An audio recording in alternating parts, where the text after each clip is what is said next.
Hi hello வணக்கம் மக்களே. இன்றைக்கி நம்ம பார்க்கக்கூடிய இந்த வீடியோவை ஸ்பான்சர் பண்ணுறது பைமோட் அப்ளிகேஷனில் உங்களுக்கு தேவையான க்ரோசரி மற்றும் பலசரக்கு ஜாமான மற்றும் பலவிதமான ஜாமான்கள் இருக்குது. நீங்கள் அதை போய் பார்த்து ஆர்டர் பண்ணி உங்கள் வீட்டுக்கு நீங்கள் அதை ப்ளேஸ் பண்ணி அனுபவிச்சுக்கோங்க. ஓகே, வீடியோக்குள்ளே போகலாம்.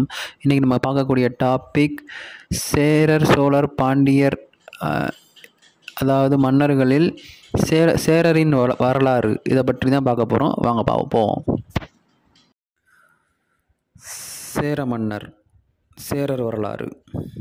சேரர் எனப்படுவோர் பண்டைய தமிழகத்தில் புகழ்பெற்று விளங்கிய 3 நாடுகளுள் ஒன்றாக தமிழகத்தின் மேற்கு கரையில் அமைந்திருக்கும் சேர நாட்டை ஆண்ட அரச வழியினரை சேர்ந்தவர்கள் ஆவர். சேரர்களின் கொடி வில் கொடி ஆகும். சேரர்கள் வில்லால் அம்பு எய்வதில் சிறந்தவர்களால் இருந்தனர். மூவேந்தர்களில் ஒருவனான இவர்கள் கரூரையும் வஞ்சியையும் தலைநகராக கொண்டிருந்தனர். சில சேர அரசர்கள் தொண்டியையும் தலைநகரமாக கொண்டு ஆண்டனர். அந்நாட்டு அக்கால தமிழகத்தின் மேற்கு கரை பகுதிகளை உள்ளடக்கியிருந்தது. பெரும்பாலும் இன்றைய தமிழ்நாட்டின் கொங்கு நாட்டு பகுதியே அக்கால சேரநாடு எனலாம். பல சங்கத் தமிழ் நூல்களும் கூட சேரநாட்டில் உருவாயின. மேலும் வேணாடு, குட்டநாடு, தென்பாண்டி நாடு ஆகிய கொடுந்தமிழ் மண்டலங்களையும் சேரன் ஆண்டான். தலைநகர் கரூர் வஞ்சி. இது அமராவதி ஆற்றின் கரையில் உள்ளதாக சங்ககாலங்கள் கூறும். சேரநாட்டின் எல்லைகள். சங்ககால சேரர்தம் எல்லைகள் கொங்கத்தின் எல்லைகளேயாகும். ஆனால் பிற்காலத்தில் உருவாகிய கொல்லம் கேரள வர்மாக்கள் சமசுகிருதத்திற்கு கேரளாவில் முக்கியத்துவம் அளித்ததால் அங்கு தமிழ் அழிந்தது. ஆகையால் அப்பகுதியில் தனியாட்சி பெற்றன சங்க பக்திகால சேரர்கள். கரூரை நின்றே ஆட்சி புரிந்தனர். ஆனால் இவர்கள் ஆட்சி முடிந்தவுடன் கேரள வர்மாக்கள் கிளர்ச்சி மூலம் கொல்லத்தை தலைமையிடமாக கொண்டு கேரளத்தை தனியாட்சியாக நிறுவினர். மன்னர்களின் வரலாறு. சேர நாட்டை ஆண்ட அரச வம்சத்தினர் சேரர்கள் எனப்பட்டனர். சங்க நூல்கள் பலவற்றில் சேர மன்னர்கள் பற்றிய குறிப்புகள் வருகின்றன. மிக பழைய சங்க நூல்களில் ஒன்றாகிய 10 சேர மன்னர்களை பாடிய பாடற் தொகுப்பு ஆகும். இதில் ஒவ்வொரு சேர மன்னன் பற்றியும் 10 பாடல்கள் உள்ளன. படைபலம். முத்தமிழர் அரசரிடமும் யானைப்படை மிகுதியாக இருந்தது. சோழவேந்தனிடம்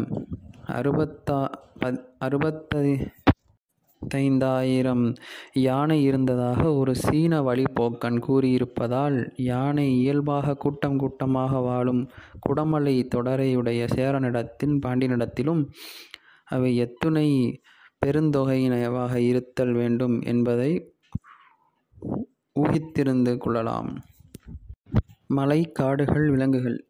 இந்த தேசத்தில் நிறைய மலைகள் உண்டு. இவற்றில் பொதியம் மலையே மிக உயரமானது. சிறு சிறு குன்றுகளும் இத்தேசத்தின் நடுவிலுள்ள பூமியில் சிறு சிறு காடுகளும் செழிப்பாக நல்ல அதிகமாகவும் இருந்தது.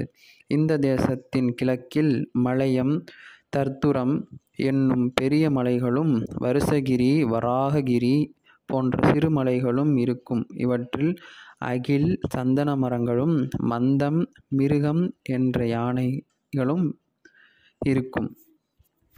நதிகள். இந்த சோழ தேசத்தின் பொதியம் மலையில் உற்பத்தியாகும் முரளா கேரள தேசத்தை செழிக்க வைக்கின்றது. வேளாண்மை. இந்த கேரள தேசத்தில் நெல், வாழை, கரும்பு, ஏலம், கிராம்பு போன்ற பயிர் வகைகளும் விளைகின்றன. சங்ககால சேரர்கள் சிலரின் பெயர்களை காணலாம். சேரமான் பெருஞ்சோற்று உதியஞ்சேரலாதன், சேரமான் குடக்கோ நெடுஞ்சேரலாதன், பல்யானை செல்கொழு குட்டுவன், களக்காய் கண்ணி நார்முடிச்சேரல், சேரன் செங்குட்டுவன், சேரமான் பெருஞ்சேரலாதன் ஆடுகோட்பாடு சேரலாதன், சோழிய ஏனாதி திருக்குட்டுவன், சேரமான் கணைக்கால் இரும்பொறை, சேரமான் கோக்கோதை மார்பன், குட்டுவன் கோதை, சேரமான் அந்து வஞ்சேரல் இரும்புரை, செல்வக் கடுங்கோ வாழியாதன், தகடூர் எறிந்த பெருஞ்சேரல் இரும்புரை, இளஞ்சேரல் இரும்புரை என்று ஒரு 50ற்கும் மேற்பட்ட சேர மன்னர்களின் பெயர்கள் இடம்பெற்றுள்ளன. இதுவே சேர மன்னரின் விரிவான வரலாறு ஆகும். நன்றி, வணக்கம்.